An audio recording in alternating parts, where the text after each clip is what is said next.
سمجھدار اور بڑے بڑے وکلاء یہ بات کہہ رہے ہیں کہ اس فیصلے نے بابری مسجد کے جو راستہ کھولا ہے کہ عقیدت کی بنیاد جب کبھی مقابلہ ہوگا تو قانون اس کے مقابلے کے اندر ہیج ہو جائے گا، تو پھر لا آپ پڑھاتے کس لیے ہیں؟ سامنے رکھ کر فیصلہ کرنے کی ذمہ داری جن کورٹوں کے اوپر ہے کہ جو لوگ عبادت گاہوں پر قبضہ کرنے کا پروگرام چاہتے تھے ان کو سہولت اور آسانی مل رہی۔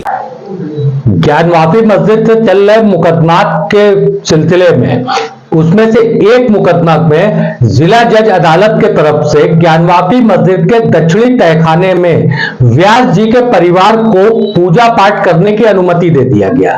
31 تاریخ کو آئے اس فیصلے کے رات ہی ضلع پرشاسن نے راتوں رات یہاں پہ پوجا پاٹ کی ساری ویوستھائیں سنشچت کر دیا۔ یہاں پہ کئی سوال مسلم سماج کے بیچ میں اٹھے اور مسلم سماج میں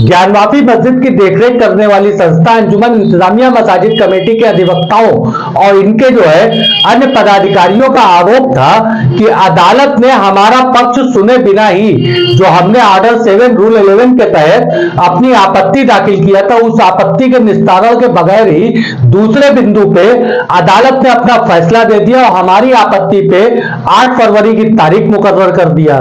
اس فیصلے کو لے کر کے مسلم سماج کے بیچ میں اچھا خاصا روش دکھائی دے رہا ہے، جس کو لے کر کے شکروار کو بھارت بند کا مسلم سماج نے آہوان کیا تھا، جس کا اچھا خاصا ویاپک اثر پوروانچل میں تو دیکھنے کو ملا اور خاص طور سے بنارس میں تو مسلم باہل چھیتروں میں چائے پان کی دکانیں تک بند رہی، مسلم آبادی میں جو چھوٹی چھوٹی دکانیں تھی وہ بھی بند رہی اور سارا دن مسجدوں میں دعا خوانی کا سلسلہ چلا۔ گیان واپی مسجد میں نمازیوں کی اچھی خاصی تعداد بھی دیکھی گئی۔ اسی بیچ کل دیر شام جمعیت العلماء ہند کے صدر مولانا ارشد مدنی نے ایک پریس کانفرنس کیا اور پریس کانفرنس کر کے پورے ہی نیاے تنتر کے اوپر ایک بڑا سوال پیدا کیا۔ انہوں نے یہاں تک کہا کہ اگر آستھا کے اوپر ہی سارے فیصلے ہونے ہیں تو قانون کی کتابوں کو جلا دینا چاہیے۔ دیکھیے مولانا ارشد مدنی کے پریس کانفرنس میں دیے ہوئے اس وقت کو۔ کانگریس گورنمنٹ کے زمانے میں سن 91 کا قانون بنا تھا، ہمیں اس کے اوپر بھی یہ اعتراض تھا کہ بابری مسجد کو اس سے الگ کیوں کیا جا رہا ہے۔ سپریم کورٹ کا ایک فیصلہ کہ مسجد اپنی جگہ ہے، کسی مندر کو توڑ کر نہیں بنائی گئی، یعنی جہاں بابری مسجد ہے وہ رام جنم بھومی نہیں ہے، اپنی عقیدت کی بنیاد کے اوپر کسی مسئلے کو لائے گی، وہاں حقیقت اور ثبوت شواہد کو نہیں دیکھا جائے گا، بلکہ وہاں یہ دیکھا جائے گا کہ اکثریت کی عقیدت مندی کیا چاہتی ہے، جو چاہتی ہے اس کو پیش کر دیا جائے گا، تو ملک کیسے چلے گا۔ حضرت صدر صاحب نے جو آپ حضرات کو یہاں تکلیف دینے کا مقصد تھا اس کے سلسلے میں روشنی ڈالی ہے۔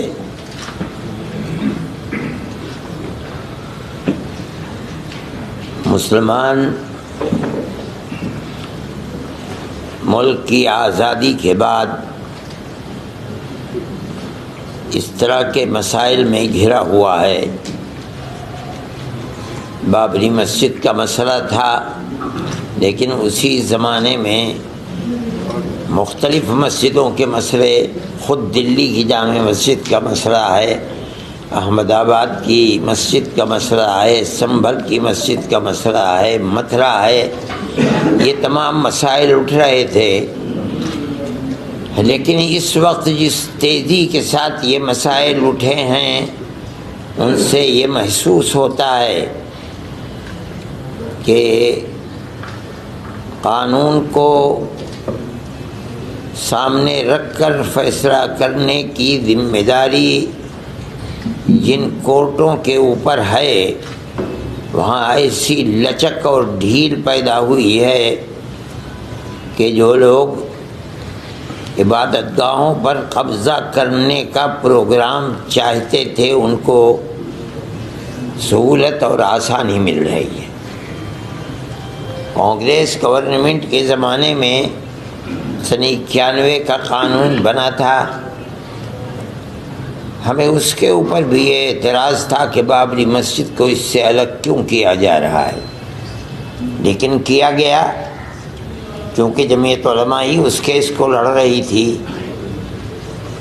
اور ہم پوری قوت کے ساتھ جو بہتر سے بہتر وکیل تھے ان کو سامنے لا کر ہم نے اپنے دعوے کو پیش کیا. اور ہم بار بار یہ بات کہتے تھے کہ ثبوت اور شواہد کی بنیاد کے اوپر، یعنی قانونی دلائل کی بنیاد پر جو فیصلہ سپریم کورٹ کا ہوگا ہم اسے قبول کریں گے. سپریم کورٹ کا ایک فیصلہ کہ مسجد اپنی جگہ ہے، کسی مندر کو توڑ کر نہیں بنائی گئی، یعنی جہاں بابری مسجد ہے وہ رام جنم بھومی نہیں ہے. یہ فیصلہ کورٹ نے دے دیا سپریم کورٹ میں. یہ دلیل تھی، سروے ہوا تھا، سروے سے ثابت ہوا کہ یہاں کوئی دوسری عمارت نہیں تھی. لیکن ایک دوسرا فیصلہ کہ ہم یہ مسجد اکھاڑے کو دیتے ہیں، اس کی کوئی دلیل، کوئی ثبوت، کوئی شواہد نہیں ہے.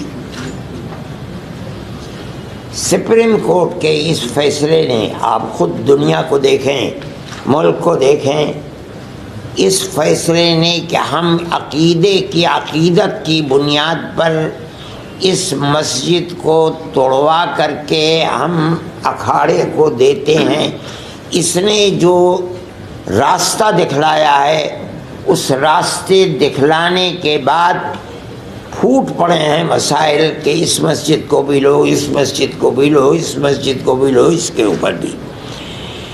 اس کا مطلب ہے کہ قانون کے راستے کے اوپر چلنا جو کورٹ کا امتیاز تھا، صرف بابری مسجد کے فیصلے نے راستہ دکھلایا کہ نہیں، ان تمام قوانین اور قواعد کی لائبریریوں کو، ان کے کتابوں کو آگ لگاؤ. کوئی چیز نہیں ہے. فیصلے مذہب کے اندر جو بھی ہوں گے وہ عقیدے کی بنیاد کے اوپر ہوں گے، عقیدت مندی کی بنیاد پر ہوں گے. تو ملک کیسے چلے گا؟ یہ تو ایک تصور یہ دیا جا رہا ہے کہ جہاں بھی اکثریت اس ملک کے اندر اپنی عقیدت کی بنیاد کے اوپر کسی مسئلے کو لائے گی، وہاں حقیقت اور ثبوت شواہد کو نہیں دیکھا جائے گا، بلکہ وہاں یہ دیکھا جائے گا کہ اکثریت کی عقیدت مندی کیا چاہتی ہے. جو چاہتی ہے اس کو پیش کر دیا جائے گا. تو ملک کیسے چلے گا؟ یہ ایک بات ہے سوچنے کی. ہم صرف اتنی ہی بات کہنا چاہتے ہیں کہ اگر روش یہی چلے گی تو چاہے وہ کسی بھی اقلیت کا فرد ہو، چاہے وہ سکھ ہو، چاہے وہ جین ہو، چاہے وہ مسلمان ہو، چاہے وہ عیسائی ہو، کسی مسئلے کے اندر اس کو فیصلہ نہیں ملے گا. اگر مقابلے کے اندر تناؤ ہے اور اس کے اندر عقیدت اکثریت کی اس کے اندر دخل رکھتی ہے تو اس کے اندر، اس کے مقابلے کے اندر قانون بیکار اور بے اثر ہو جائے گا. یہ بات میں ہی نہیں کہہ رہا ہوں، سمجھدار اور بڑے بڑے وکلاء یہ بات کہہ رہے ہیں کہ اس فیصلے نے بابری مسجد کے جو راستہ کھولا ہے کہ عقیدت کی بنیاد جب کبھی مقابلہ ہوگا تو قانون اس کے مقابلے کے اندر ہیج ہو جائے گا. تو پھر لا آپ پڑھاتے کس لیے ہیں؟ لائبریریوں کے اندر آپ کے ہزاروں کتابیں کس لیے رکھی ہوئی ہیں؟ ان کو آگ لگا دیجئے. یہی مسئلہ ہے. یہ ملک کا میں سمجھتا ہوں بہت بڑا المیہ ہے کہ اس ملک کے اندر آج مسلمان یہ کہہ رہا ہے کہ مسئلے کی بنیاد لوور کورٹ سے لے کر سپریم کورٹ تک عقیدت کے اوپر ہے، قانون کے اوپر نہیں ہے. میں اس کو بہت بڑا المیہ سمجھتا ہوں اور ایک یہ داہیہ ہے، بڑا مسئلہ ہے. اس مسئلے کو سوچنا چاہیے اور جن لوگوں کے ہاتھ میں ملک کی باغ ڈور ہے انہیں سمجھنا چاہیے کہ مسئلے کے ملک کو کدھر لے کر کے چلنا ہے.